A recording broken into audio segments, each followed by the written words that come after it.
សួស្តីបងប្អូនទាំងអស់គ្នាខណៈពេលដែលពិភពលោកកំពុងផ្ដោតលើថ្ងៃនៃក្តីស្រឡាញ់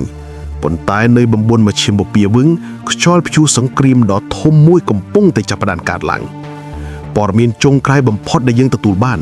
គឺយោធាអាមេរិកបានចាប់ផ្ដើមចល័តកងពូលធំៗនិងនាវាផ្ទុកយន្តហោះឆ្ពោះទៅកាន់ឈូងសមុទ្រពាក់ដើម្បីត្រៀមសម្រាប់ប្រតិបត្តិការប្រឆាំងនឹងអ៊ីរ៉ង់ដែលអាចអូសបន្លាយពេលរាប់សប្តាហ៍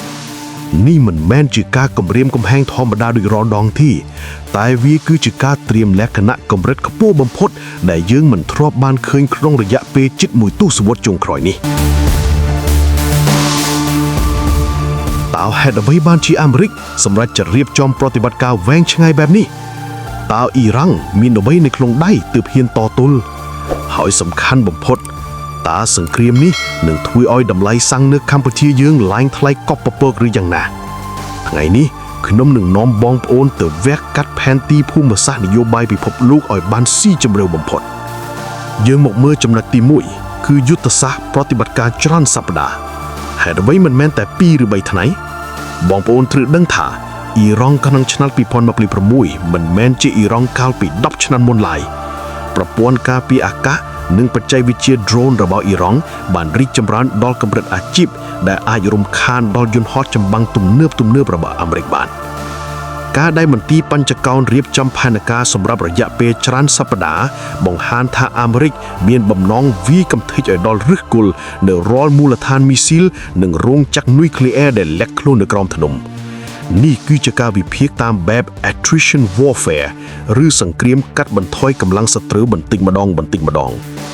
អាមេរិកដឹងច្បាស់ថាបើវាយតែមួយឆាវមិនទាន់អស់នោះអ៊ីរ៉ង់នឹងវាយបកវិញយ៉ាងសាហាវតាមរយៈក្រុម proxy របស់ខ្លួននៅលីបង់និងយេម៉ែនឥឡូវយើងមកមើលរូបភាពធំជាងនេះតើអ្នកណាខ្លះនៅពីក្រោយរឿងនេះក្នុងនាមអ្នកវិភាគយើងមិនអាចមើលរំលងចិននិងរុស្ស៊ីបានឡើយនៅដើមឆ្នាំ2029នេះទំនាក់ទំនងរវាងអ៊ីរ៉ង់និងមហាអំណាចខាងដៅកាន់តែស្អិតរមួតបើសិនជាអាមេរិកវាយប្រហារអ៊ីរ៉ង់មែនតើចិននឹងឈរមើលដែរឬទេចម្លើយគឺ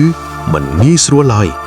ចិនត្រូវការប្រេងពីអ៊ីរ៉ង់ដើម្បីចិញ្ចឹមសេដ្ឋកិច្ចខ្លួនឯងចំណែករុស្ស៊ីត្រូវការអ៊ីរ៉ង់ដើម្បីជួយរំខានឥទ្ធិពលអាមេរិកដូច្នេះប្រតិបត្តិការនេះអាចនឹងក្លាយទៅជាសង្គ្រាមប្រយោលរវាងមហាអំណាចពិភពលោកចំណុចចុងក្រោយដែលសំខាន់បំផុតសម្រាប់បងប្អូនខ្មែរយើងគឺផលប៉ះពាល់ដល់ហៅប៉ោបលុយបងប្អូនត្រូវចាំថាឈូងសមុទ្រពាក់គឺជាស្រស័យឈាមខ្មៅនៃធម្មពលពិភពលោកប្រសិនបើសង្គ្រាមនេះអូបន្លាយពាវច្រើនសប្តាហ៍មែនតម្លៃប្រេងឆៅនឹងហក់ឡើងដល់កម្រិតដែលយើងមិនធ្លាប់ឃើញពីមុនមកតើការដឹកជញ្ជូននិងតម្លៃទំនិញនៅខុនស្រុកយើងទៅយ៉ាងណាសរុបមកវិញប្រតិបត្តិការដែលអាមេរិកកំពុងរៀបចំនេះគឺជាការផន់នាន់ដ៏ធំបើឈ្នះអាមេរិកនឹងគ្រប់គ្រងមជ្ឈិមបូព៌ាបានទាំងអស់តែបើបរាជ័យឬអូសបន្លាយយូរពេកវានឹងក្លាយទៅជាអន្តរាភសេដ្ឋកិច្ចសម្រាប់លោកខាងលិចខ្លួនឯងថ្ងៃទី14ខែកុម្ភៈឆ្នាំ2026នេះគឺជាចំណុចរបត់មួយដែលយើងត្រូវតាមដានឲ្យជាប់តើបងប្អូនយល់យ៉ាងណាដែរតើអាមេរិកពិតជាហ៊ានបើកប្រតិបត្តិការនេះមែនឬទេ